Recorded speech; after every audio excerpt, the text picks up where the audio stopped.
Hello everybody and good morning. Welcome to the MLM Lunchtime Leadership Show.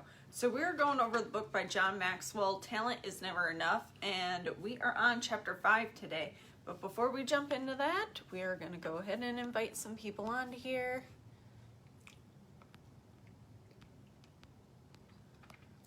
Saying hi to everyone. It is Tuesday already. Tuesday the 6th. Gosh, it's already the 6th of October.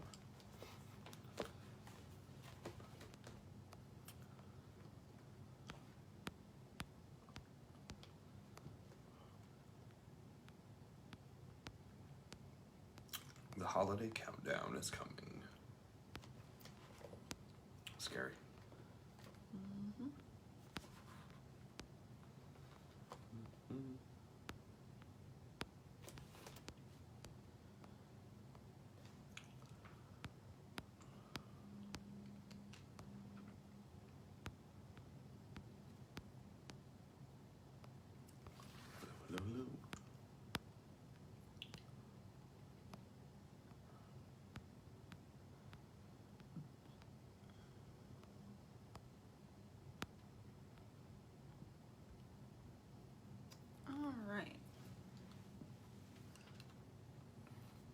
All right, just tagging some people.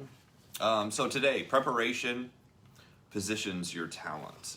Being prepared. It's one of the things that successful people do and everybody else strives and talks about doing, but doesn't do. Why people fail to prepare. So it says, in hindsight, it's easy to recognize the value of preparation. So why do so many people fail to do this? It says the first, they fail to see the value of preparation before the action. It says talent may be given, but success you have to earn. Good morning, Dave Roeder's here. So people fail to look at what needs to be done ahead of time. So it's a constant, they say that unsuccessful people live in the past and or the present. The more successful you become, the more you look into the future. John Maxwell talks about this in many of his books, that he will actually, start planning the year before the year begins. He will start planning the month before the month begins. He will start planning the week before the week begins. And he says, I want to get the most possible out of a day. And the only way to get the most possible out of a day is know where you're headed and what you're trying to accomplish, and then constantly it's a review of that because so many distractions get in the way. He says, next, they fail to appreciate the value of discipline. So the discipline is looking ahead at all times and also reminding yourself why you're doing what you're doing. In the book, Think and Grow Rich, Napoleon Hill teaches us from the most successful people out there that the people who really figure it out have a plan. And although they're not good at everything, the things that they get good at and the things that they focus on are the things that are absolutely necessary to monetarily get ahead. So they figure out how to basically function around money. It's preparation principles. So automaker Henry Ford observed, before everything else, getting ready is the secret for success. So number one, preparation allows you to tap into your talent because you're going to figure out what you do best and do more of that. Obviously, if you're working on what you're successful at already and you're doing more of that and you're doing it with a focus, you're going to get further ahead than the average person. So he says there's a bunch of questions. He says these are questions I ask myself before a trip. And again, everything's relatively simple. Anybody could ask these questions, but the majority of people don't. It says what work needs to be done, how is it to be done, when is it to be done, where is it to be done, how fast can it be done, and what do I need to get it done? And then he prepares accordingly. And that is another lead. Okay. It says preparation is a process, not an event. So we live in a quick fix society. Everything comes, as fast as possible, but preparation doesn't work like that because it's all about you. Anything you have to do with people is process oriented. Anything having to do with people is process oriented. The law of process, the 21 laws of leadership, talks about this, and it talks about, what is the most profitable way to do it. There's usually a process. There's a process of making a cake. If you make the cake out of order and try to put the ingredients in the oven before you mix them together, it's just not going to work. The best way to improve your team is to improve yourself. So when you get better, everything around you gets better. Jim Rohn talks about that.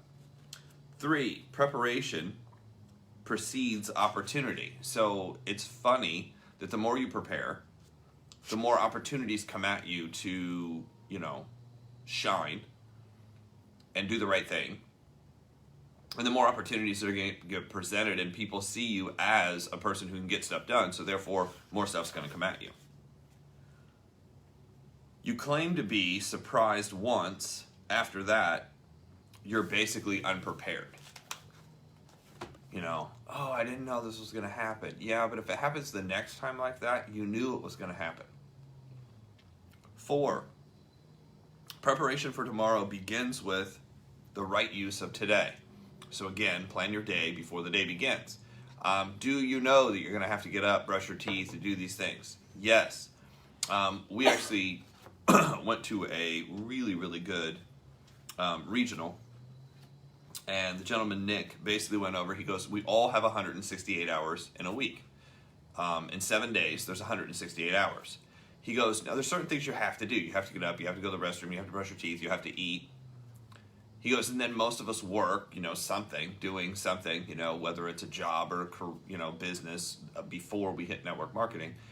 He goes, and typically, that's 40, 50, 60 hours. He goes, here's what's interesting. Typically in the course of a week, there's an additional 40 to 60 hours outside of sleep, outside of brushing your teeth, outside of getting up and getting dressed. There's usually 40 to 60 hours left over. And the reality is most people waste it. They waste it on useless, stupid activities that don't accomplish anything. They don't get them anywhere. They don't move them closer to the goal. It's just wasted time. And the problem is 1 week is bad. Some people waste years. There's a few people I've met who've told me, before I saw, what we're talking about, direct sales, whatever, they wasted decades. Decades of following the wrong thing, doing the wrong thing, seeing the wrong thing. And basically what we do is any time that you don't already have scheduled, you will typically fill with entertainment or frivolous things to keep your mind busy, like watching Lord of the Rings, or Harry Potter is probably on right now because it's October, and you're going to watch a couple Halloween movies you've seen 17 times. That's what most of us do. You'll fill it with stuff that isn't important. So preparation requires continual good perspective. How do you get that perspective? First of all, you have to stop and look around. John says before he starts the week, so Sunday, he will look at the week coming up and say, okay, what is the main event? And what he means the main event is there's a main event every week, there's a main event every day, and there's a main event for the year. Everything's building up to these main events. He goes, so if my main event is on Wednesday, I better have everything prepared on Tuesday. I know what I'm doing. I know where I'm going. I know who I'm speaking to. I've made the connections with the right people. And, right now, obviously, he's probably not traveling as much as, he used to. But in the past, he would have all of the itinerary and everything and who he's meeting and what he's doing. What's interesting is John gets so much done, he figures out a way to use every minute that he has. So he gets up early, he flies first thing in the morning. He's like, most people will be asleep. That's when I can get some studying done. That's when I can get some reading done. That's when I can take notes. That's when, he gets ahead. 6, good preparation leads to action. When you're prepared, you want to get it done so much more because you're focused on. Kind of makes sense. It says, no plan is worth the paper it's printed on unless it starts you going. Meaning, if it doesn't motivate you to actually step into action, then probably your plan wasn't that good to begin with. So the only thing that relieves pressure is preparation. You know, if you feel nervous and you're trying to figure something out, it's because you need to make a decision. So he goes into number 1, assessment. Am I evaluating the situation correctly? Here's something, you know, trying to decide an event, because we have an event coming up. First thing is not where is the event. The first thing is how many people are at the event. How many people are at the event? What does that event room need to look like based on what's going on? You know, based on the people that are coming. Does it have to be distanced? Does it have to be ventilated? Does it have to have, you know, all these different things that, you know, you'd want to have to make people feel comfortable? Then how long is the event? How long is the event is going to have to do with, you know, food. Do you need to arrange something? Because here's what I found. You're probably only going to learn a certain amount, and then you're going to get upset, right? You know, you're going to get mad. You got hangry. Got hangry people. Hangry people don't learn as fast. Mm-hmm. So you want to make sure you have food. So where do I need to go? It says, how far is my goal? You know, how far do I need to go to hit my goal? What are the conditions? What will it take to get there? So you're kind of asking all these questions, and this helps you evaluate and figure out what you're doing, right? 2, alignment. Am I lined up correctly?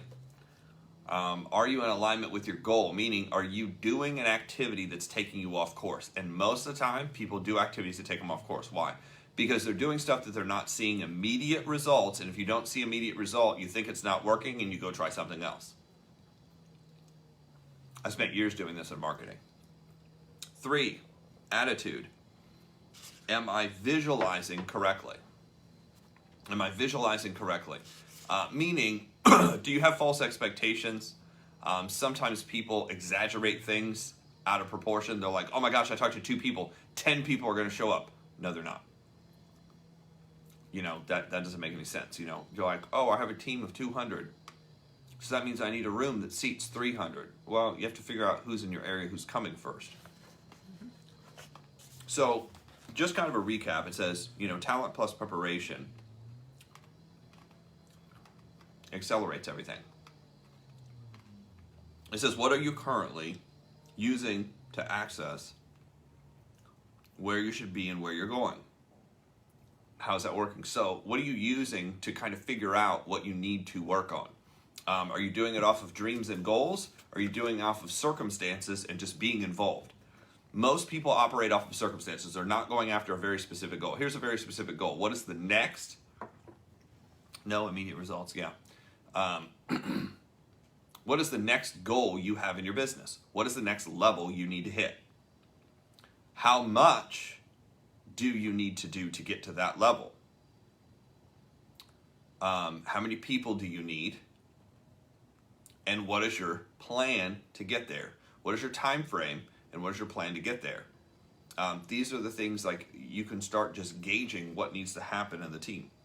2, find a mentor to help you check your current alignment.